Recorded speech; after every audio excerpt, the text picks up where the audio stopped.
Lowcountry Money Talk. Phil Bloyd with Revolutionary Financial Group is walking us through the top 10 mistakes that you can make with your IRA. Good thing. Yes. Because there's a lot. Let's not make them. Don't make them. Okay, Let's number learn. 6 is using the wrong investment strategy for the distribution phase. I feel like this is one that could go really wonky. Yes. We beat on this every show almost. Yeah. We talk about the bull bear IRA strategy.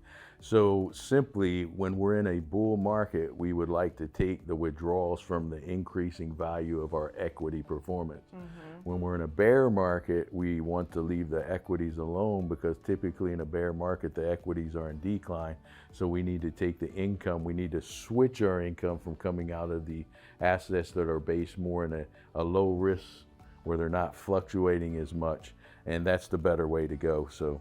I just see people every day, saw one yesterday, they're doing it the exact opposite. And what happens when the market recovers, you've been taking too much out of the bull. So the bull is in decline and then you're taking more out of it. As it's down. So when it comes back, it's not going to come back as much. Well, and the importance of just having somebody just kind of looking at that and saying, this isn't making sense. Yeah. We need a strategy that is different from this. Number 7, and a lot of folks probably going, whoops, yeah, I should check that, outdated beneficiary designations. Make sure your beneficiaries are correct. Remember, with IRAs, there's tax implications. So we would prefer a named beneficiary at all possible. I understand we have some complex, we have multi-families, stepkids and this and that, so that could be more complicated. But if not, we want a named beneficiary, preferably spouse, children, whatever, and then they can make their own tax decisions when they receive the inheritance. What you would hate to do is to lose value because you have your beneficiary designations incorrect, or you change maybe one CD renewed from another and you didn't get your beneficiaries moved over to the new one. I've seen that happen. More recently, you may have your 401k providers may have changed through your employer and you didn't get your beneficiaries on your new provider. Such an easy thing to have happen that you just probably wouldn't even necessarily notice. You think it's all good. Along those same lines, of course, if it does wind up going to an inherited person, maybe you're inheriting, not considering the tax impact of that. Yeah. So remember, if we pass away, we have an IRA as a spouse, they typically take it over. The distributions the following the year of death will be based upon their age and so on and so forth. No really huge deal there.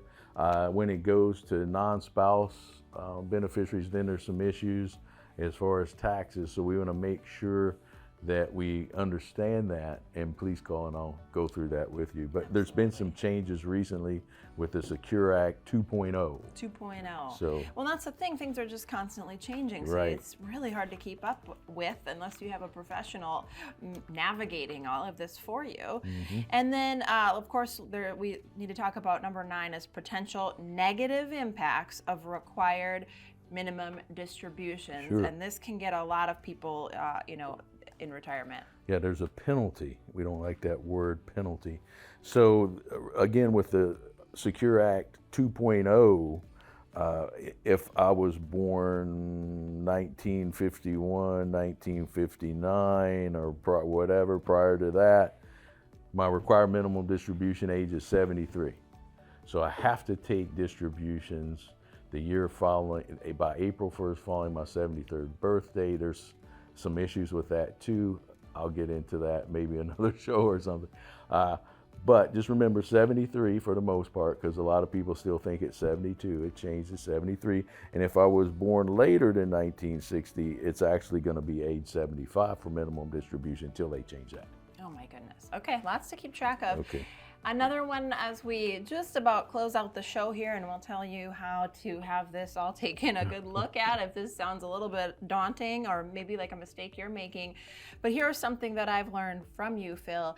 You don't just need a retirement plan, you also need a tax plan. Yes. And mistake number 10 is not engaging in tax planning. Well, the IRA, the traditional IRA, is a tax trap. Yes. Okay.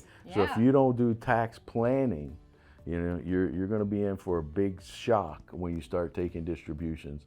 So that's going to be more of a complex issue on an individual basis. But just remember, the 401k and any pre-tax is a tax trap.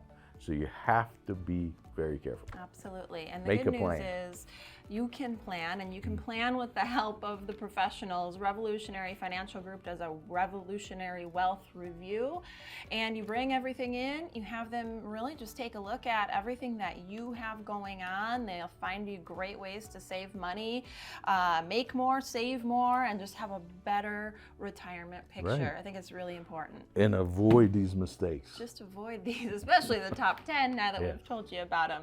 All right, call Rachel if you want to set that up. Please join us for our next episode of Lowcountry Money Talk. It's been so nice to see you. Thanks, Phil.